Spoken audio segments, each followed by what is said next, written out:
વડોદરા સહિત સમગ્ર દેશભરમાં યુવાનોમાં થાપાના ઘસારાને લઈને અનેક બનાવો સામે આવી રહ્યા છે.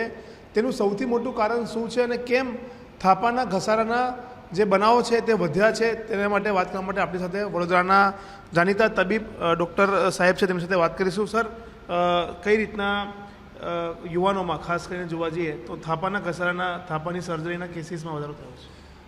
એક કે યુવાનો છે તો એના અંદર 3 વસ્તુ સૌથી મહત્ત્વની છે થાપાની બીમારી ટાળવા માટે. થાપાની કોમનેસ્ટ બીમારી છે એ વાસ્ક્યુલર નેક્રોસિસ, AVN. એના મુખ્ય 3 કારણ સ્મોકિંગ, આલ્કોહોલ અને બોડી બિલ્ડિંગના ક્રેઝના માટે ઘણું બધું સ્ટીરોઇડનું સેવન.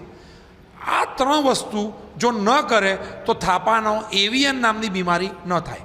અને બીજું કારણ જે આપણા ખરેખર હાથમાં નથી, એ કારણ છે કોવિડ પછી જે લોહી જાડું થઈ ગયું અને એના કારણે જે થાપાના બોલની અંદર લોહીનું ભ્રમણ અટકી ગયું, એના કારણે AVN અને પછી હિપ આર્થરાઇટિસ થાય છે. સર, વાત કરીએ તો આ જે થાપાના બીમારી છે અથવા તો જે કેસીસ છે એ પહેલાં કેટલા આવતા હતા ને અત્યારે કોરોના પછી અથવા તો આ તમામ જે લોકો વસ્તુ ખાઈ રહ્યા છે એના કારણે કેટલા કેસમાં કરો? જો વાયરોક હોસ્પિટલમાં પહેલાં થાપાના AVN અથવા થાપાના ઘસારા હું અઠવાડિયે 2 કે 3 પેશન્ટ માંડ જોતો હતો, અને કોવિડ પછી એ પેશન્ટ દિવસના 3 થી 4 થઈ ગયા છે. એટલે 15 ગણા અથવા 20 ગણા પેશન્ટ કોવિડ પછી હિપ AVNના અને હિપના ઘસારાના વધી ગયા છે. એટલે આમ દેશી ભાષામાં કહીએ તો હિપ AVNનો રાફડો ફાટ્યો છે. કેટલી એજ શું હોય છે જે દર્દીઓ તમારા ત્યાં આવે છે બતાવવા માટે? એમાં એજ કેટલી હોય છે અને શું મોસ્ટલી શું એ લોકોનું ફરિયાદ શું હોય છે? હિપ AVNના મોટાભાગના પેશન્ટ 25 વર્ષથી લઈને 45 વર્ષના યંગસ્ટર્સ છે. અને પહેલાં ફરિયાદ થાપામાં દુખાવો, ઉઠતા બેસતા તકલીફ અને પછી લંગડાશ, લચક આવવાની ચાલુ થઈ જાય. અને લંગડાશ ને લચક આવવાની ચાલુ થાય ને એ સ્ટેજ પર દર્દી અમારી જોડે આવે છે. વાયરોક હોસ્પિટલ જે છે, જેમાં એક પહેલી વખત ગુજરાતનું એક નવું રિસર્ચ અથવા તો નવું એક મશીન તમે લાવ્યા છો, એ શું છે અને કઈ રીતના એનાથી થાપાના દર્દીઓ છે અથવા તો સર્જરી કરવી હોય તો લોકોને મદદ થશે? એક રોબોટિક નેચરલ ની રિપ્લેસમેન્ટ, એ ટેકનિક આપણા ત્યાં સફળ થઈ અને 5000 ઓપરેશન થઈ ગયા. પછી આ AVN જે કોવિડ પછી વધ્યા ને, એટલે થયું કે શું આપણે યંગસ્ટર્સ માટે કંઈક કરી શકીએ. તો RI hip, robotic hip replacement આપણે લોકાર્પણ કર્યું, આજે લોન્ચિંગ કર્યું. અને એની અંદર થાપાના જે AVNમાં જે હિપ રિપ્લેસમેન્ટ ઓપરેશન છે એનું આયુષ્ય જે 15 થી 20 વર્ષ હોય છે, એ શું 25 થી 30 વર્ષ લઈ જઈ શકીએ?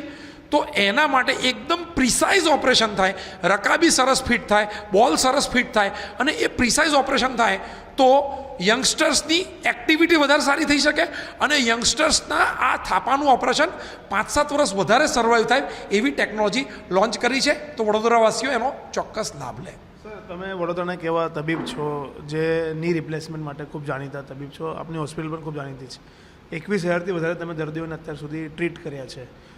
ની રિપ્લેસમેન્ટની જો વાત કરીએ તો કયા દર્દીઓ મોટા ભાગે હોય છે અને એ લોકોએ શું કાળજી રાખવી જોઈએ જેના કારણે તેમને આ બીમારીમાં તેઓ ન સંકળાય? મને આ પ્રશ્ન પૂછ્યો તો ખૂબ આનંદ થયો કે આજે કાળજીની કોઈ વાત જ નથી કરતું. જો ઘૂંટણ સ્વસ્થ રાખવા હોય ને તો એ કાળજી આપણે 55 પછી નથી લેવાની.